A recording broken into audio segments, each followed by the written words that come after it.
আসসালামু আলাইকুম। আশা করি আপনারা অনেক ভালো আছেন। আজকের টপিক ক্রমযুক্ত গণসংখ্যার সারণী তৈরি। বোর্ড স্ট্যান্ডার্ড কোশ্চেন যখন করা হয় দেখি আমি অনেক বোর্ডে আসে ক নাম্বারে ক্রমযুক্ত গণসংখ্যার সারণী তৈরি করো। সেক্ষেত্রে আজকে আমি আলোচনা করব যে ক্রমযুক্ত গণসংখ্যার সারণী কেমনে তৈরি করা হয়।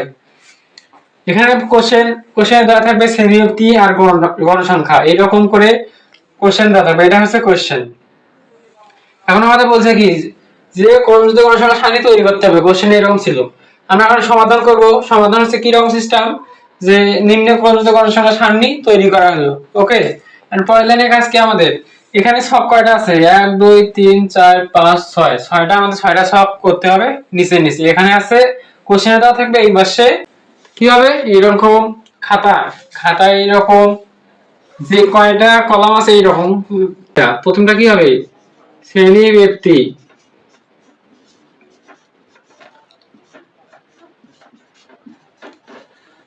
তারপর কি হবে তারপর হবে হচ্ছে গণসংখ্যা,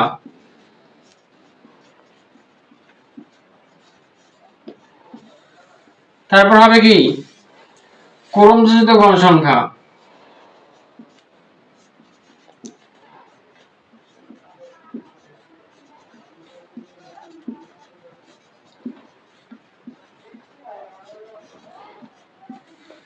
এরকম করে কি হবে নিচ দিয়ে একটা দাড়ি হবে। ওকে, এখানে ছক কয়টা আছে এই ছকগুলো জাস্ট লিখবো কত 21 থেকে 25 শ্রেণীব্যক্তি। আচ্ছা তোমরা বলো তো তোমরা তো বাচ্চা বলো দেখি এখানে হচ্ছে 21 থেকে 25, 21 থেকে 25 এইচ কত, এখানে ব্যবধান কত, শ্রেণী ব্যবধান কত। এটা হচ্ছে নির্ণয় সিস্টেম কি আপনারা 21 থেকে 25 ধরবেন, হাতের নখে গুনবেন যে 21 টাকা ধরতে হবে কিন্তু 21 22 23 24 25 অবশ্যই পাঁচ পাঁচ ঘর। তাহলে এই সমান কত এইচ ইকুয়াল 5। ওকে, এগুলো আমি হচ্ছে আপনাদের গড় যখন মধ্য প্রযোগ করাবো ওখানে এইচ লাগবে, এ লাগবে, F1 F2 আছে, তারপর আপনাদের এফএম আছে, এফসি আছে মধ্যকে। হ্যাঁ, ওগুলা সব আস্তে আস্তে বিস্তারিত শিখাবো, সমস্যা নেই। এখন হচ্ছে আমরা যেটা করতেছি ক্রমযুক্ত গণসংখ্যা এটা করি। ওকে, পয়েন্টের কাজ কি 21 থেকে 25 কত গণসংখ্যা কত 3। আচ্ছা, তারপর এই ছক এরকম, তারপর কত আছে 26 থেকে 30, এই ঘরে কত আছে গণসংখ্যা যা আছে সব সেম 3 তারপর 5,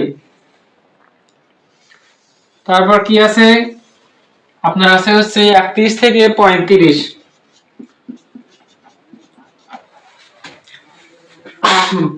31 থেকে 35 কত 31 থেকে 35 4। কোন সমস্যা কি আপনারা যা আছে তাই লিখছেন 21 থেকে 25 কত 3, 26 থেকে 30 কত 5, 31 থেকে 35 কত 4, যা আছে সব সেম। কোশ্চেনে যা থাকবে তাই তুলবা, কোনো সমস্যা নেই। 36 থেকে 40, 36 40 কত আছে 36 40 3, তারপর কত তারপর 41 থেকে 45, 41 থেকে 45, 41 থেকে 45 কত 41 থেকে 45 কত 41 থেকে 45 5।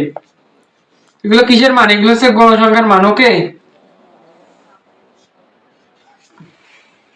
ওকে, কারো কারো বুঝতে সমস্যা আছে কিনা কমেন্টে জানাবা, সমস্যা নেই, আমি লিখতে দেওয়ার চেষ্টা করব। এখানে দেখেন 21 থেকে 25 3, 26 থেকে 30 5, মানে যা আছে সব সেম। 21 থেকে 35 4, 36 থেকে 40 3, 41 থেকে 45 5। কোনো সমস্যা আশা করি কোনো সমস্যা হবে না। তারপর হচ্ছে ক্রমযুক্ত গণসংখ্যা কি আচ্ছা তোমরা কি জানো যে হচ্ছে ক্রমযুক্ত গণসংখ্যা যোজিত গণসংখ্যা মানে একই কথা। অনেক কোশ্চেন আসে কি যে ক্রমযুক্ত না আসে না আসে আসে কি যে হচ্ছে যোজিত গণসংখ্যা এরকম কি আছে আসছে শুধু যোজিত গণসংখ্যা। এটা এইটা দেখে কোনো ঘাবড়ানোর কিছু নাই। হ্যাঁ, ক্রমযুক্ত গণসংখ্যা যে কথা যোজিত গণসংখ্যা সেম কথা। ওকে, এটা কিন্তু কোশ্চেনে একটু ক্রিটিক্যাল যখন কোশ্চেন করে বা এরকম স্টুডেন্টকে মাথা ঘাবড়ানোর জন্য এরকম কোশ্চেন করে, এটা নিয়ে কোনো ঘাবড়ানোর কিছুই নেই। ওকে, তারপর জানি কাজ কি এখন আমরা কি করব এই তো কোনো সমস্যা নেই, যা ছিল তাই লিখছি। এখন আমরা কর্মিত গণসংখ্যা নির্ণয় করবো। যা সিস্টেমটা কি, এখানে যা আছে এই শুধু এই পাশে তাই হবে। ওকে 3 এন্ড পরের লাইনে গাছ কি, মানে এই পাশে যোগ। ওকে এই পাশে যোগ হবে, যোগ করলে কি হয় 3 আর 5 কত হয় 8। এখন এই পাশে 8 আর কত হয় 4, 8 4 12। হ্যাঁ তোমরা এটা বুঝতে পারো যে 3 5 8 এই তো। এই পাশে কি হবে, এই কোণাকানি যোগ 3 আর 5 কত হয় 8, 4 4 8 কত হয় 12, তারপর আবার কোণাকানি যোগ 12 আর 3 কত হয় 15। ওকে তারপর কি হয় 15 থেকে 5 কত হয় 15 5 কত হয় 15 5 20। কারণ কি কোনো বুঝতে বড় কোনো বুঝতে সমস্যা কোনো জায়গায়? দেখো এই 3 এর পাশে 3 গেল, তারপরে কি হবে গুণাকারী যোগ। ওকে গুণাকারী যোগ করলে কত হয় 3 আর 5 কত হয় 8, 8 আর 4 কত হয় 12, 12 আর 3 কত হয় 15, 15 আর 5 20। কোনো সমস্যা? এখন হচ্ছে গণসংখ্যা কি, গণসংখ্যা সবগুলো যোগ করলে কত হয় 20 হয়, কিন্তু এটা হচ্ছে ক্রমযুক্ত গণসংখ্যা। ওকে সবগুলো যোগ করলে 20 হয়। এটা সিস্টেম কি 3 5 8 সবগুলো যোগ করলে 12, সবগুলো যোগ করলে 15, সবগুলো যোগ করলে 20। এইরকম এল আকার, প্রথমে এই এল, তারপর এই এল, তারপর এই বড় এল, তারপর এরকম করে বাঁচতে থাকবে। ওকে আচ্ছা সবগুলো গণসংখ্যা যোগ করলে কি হবে তোমাকে এটা জানো? সবগুলো গণসংখ্যা যোগ করলে এটা প্রকাশ করে হচ্ছে n দ্বারা। n ইকুয়াল কত, n ইকুয়াল কত আসে, সবগুলো যোগ করলে 20 আসে না, সেই 20, এই যে এই 20। ওকে আশা করি কারো কোনো বুঝতে সমস্যা হবে না। এই হচ্ছে ক্রমিক গণসংখ্যা। এরকম যদি কোশ্চেন আসবে যে এরকম শ্রেণীবদ্ধ গণসংখ্যা দেওয়ার পর এরকম আসবে কি শ্রেণীবদ্ধ গণসংখ্যা করার পর আসবে যে ক্রমিক গণসংখ্যা সারণী তৈরি করো। তোমরা যদি এরকম একটা ছক তৈরি করো, উপরে লিখে দিবা নিম্ন ক্রমিক গণসংখ্যা সারণী তৈরি করা হলো, এরকম ছক বসে এরকম করবা। আশা করি তোমরা 2 এ 2 পাবা, 2 মার্কে 2 পাবা, কোনো সমস্যা নেই। বুঝতে পারছেন? কারো কোনো যদি সমস্যা থাকে আশা করি আপনারা কমেন্টে জানাবেন, আমি রিপ্লাই করার চেষ্টা করব, রিপ্লাই করার চেষ্টা করব। ওকে আজ এই পর্যন্তই, আবার দেখা হবে নতুন এক কোনো ভিডিওতে কোনো এক টপিক নিয়ে। আশা করি সবাই বুঝতে পারছো। ওকে আবার দেখা হবে, ধন্যবাদ, আসসালামু আলাইকুম।